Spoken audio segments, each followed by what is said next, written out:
जय गुरु जी। संगत जी, गुरु जी महाराज के दरबार में उस वक्त भी और आज भी हर प्रकार की संगत आती है कि जो एक बार काम करवा के चले गए वो इस दर पे दोबारा कभी नहीं आए, या जिनका काम नहीं बना वो इस दर पे नहीं आए। बहुत कम ऐसी संगत है जिन्होंने गुरु जी महाराज का दर कभी नहीं छोड़ा। एक बहुत ही प्यारा सा सत्संग संगत जी गुरु जी के टाइम का है, जिससे हमें बहुत कुछ सीखने को मिलता है। एक संगत जो गुरु जी के दरबार में पहली बार आती है, अब वो आके गुरु जी के दरबार में बैठ जाते हैं। वहां मंदिर में जो सेवादार होते हैं वो उनसे कहते हैं कि आप बैठिए, गुरु जी आपको अपने आप बुला लेंगे। तो वो कहते हैं मुझे बैठना नहीं है, आप मुझे कुछ सेवा बताइए। अब वो आते ही सेवा मांगने लग जाते हैं।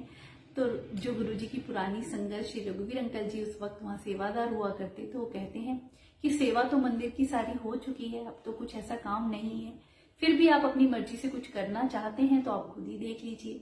तो वो कहते हैं आप मुझे न्यूज़पेपर ला दीजिए, मैं ये शीशे है इन्हीं को चमका लेता हूँ।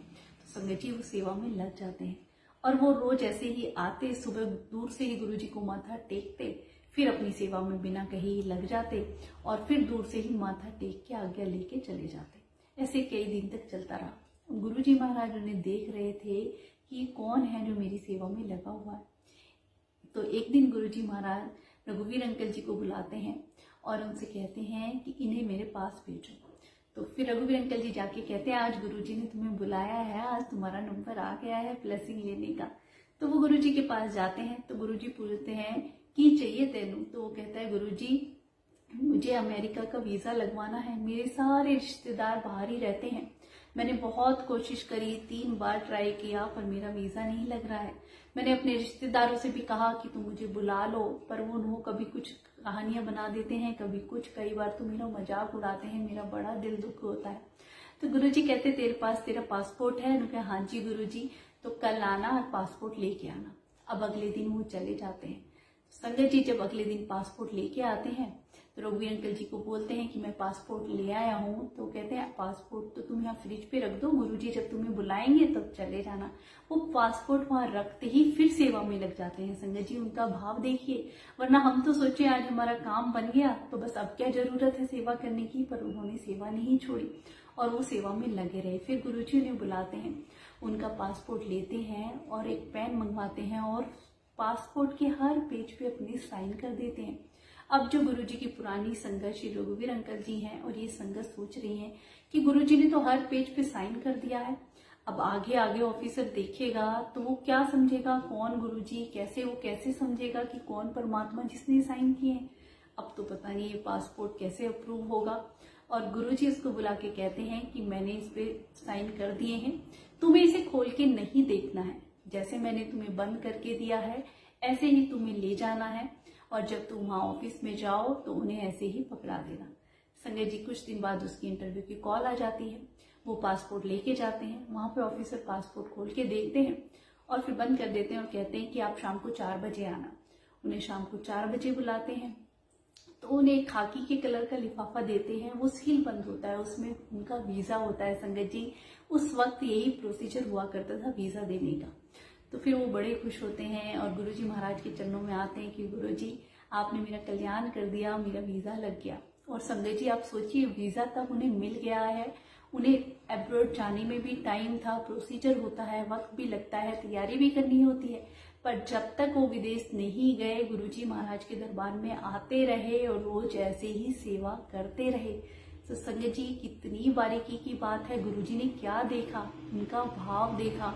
तो हम भी गुरुजी महाराज के दरबार में झोलियां भरवा सकते हैं, पर हमारी सच्ची वो भावना, इच्छा होनी चाहिए संगत जी सेवा करने की। पर आजकल मैं देखती हूँ बहुत सी ऐसी संगत है जिनके मन में बड़ी इच्छा होती है कि हम सेवा करें, पर कुछ जगह ऐसा हो गया है कि कुछ ही पर्टिकुलर उनके रिलेटिव या दोस्त जो भी जान पहचान के हैं वही सेवा करते हैं, किसी दूसरे को मौका ही नहीं मिलता है।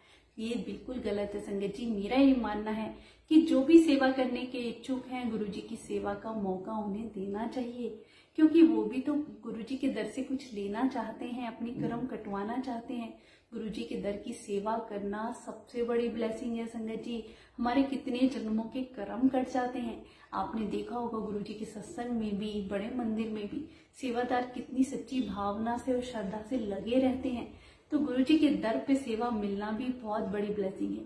हमें जो भी नई संगत आती है, जो भी इच्छा रखते हैं मन में, ऐसी इच्छा होनी चाहिए संगत जी कि इस दर को हम कभी ना छोड़े, ऐसे ही हमें गुरुजी महाराज की सेवा मिलती रहे। संगत जी, जब हम उन्हें सेवा का मौका ही नहीं देंगे तो फिर गुरुजी महाराज उनका कल्याण कैसे करेंगे। तो जो भी संगत अपने मन में इच्छा रखती है उनको सेवा का मौका देना चाहिए। दूसरी बात संगत जी, गुरुजी महाराज के दर पे की हुई सेवा का फल भी तभी मिलता है जब हम उनका मंत्र जाप करते हुए सच्ची भावना से करें। आप इस संगत का जिन्होंने सेवा करी, इनका भाव देखिए, कैसे उन्होंने गुरुजी से पहले कुछ नहीं कहा, ना ही कोई मांग रखी, बस आके सेवा में लग जाते थे। तो पहले जब आप मांग को एक तरफ रख के सेवा को आगे रखेंगे तो मांग तो गुरुजी महाराज ने वैसे ही पूरी कर देनी है। पर संगत जी, हम क्या करते हैं, नॉर्मली हमारी मांगे सबसे आगे होती हैं, लंबी चौड़ी लिस्ट लेके पहुंच जाते हैं। सेवा तो दूर की बात, उन लिस्टों का पर्चा ही लाके गुरुजी के सामने रख देते हैं। तो गुरुजी क्या देखते हैं, हमारी वो मेटेरियलिस्टिक चीजों की मांग तो दूर, गुरुजी हमारी भावना देखते हैं। वो भावना ही तो हमें प्यार की, भक्ति की, श्रद्धा की और सेवा की रखनी चाहिए। संगत जी, आपने एक गुरु की शब्दवाणी सुनी होगी जिसमें इतनी प्यारी व्याख्या है कि एक राजा के दरबार में एक नौकरानी आया करती, वो रोज झाड़ू लगाया करती थी। तो एक दिन राजा के मन में बड़ा आया कि इसकी तो पूरी जिंदगी ऐसे ही झाड़ू लगाते ही निकल जाएगी, अब ये वैसे भी बूढ़ी हो चुकी है। तो उसने इतना सच्चा मोती, बहुत कीमती, उन्हें एक दिन नौकरानी को दे दिया। इतना मोती कीमती हीरा संगत जी, वो नौकरानी पाके बड़ी खुश होती है। तो राजा ने सोचा चलो आज इसकी भी गरीबी मिट गई। अगले दिन क्या देखते हैं कि वो नौकरानी फिर झाड़ू लगाने आ जाती है। तो राजा कहते हैं क्यों, क्या हुआ तेरा, उसे इतना मैंने सच्चा मोती हीरा दे दिया जिसकी कीमत इतनी है कि तेरी कितनी ही कुल ऐसे बैठ के खाएं तो भी कमी नहीं रहेगी, तो फिर भी तू आज झाड़ू लगाने आ गई।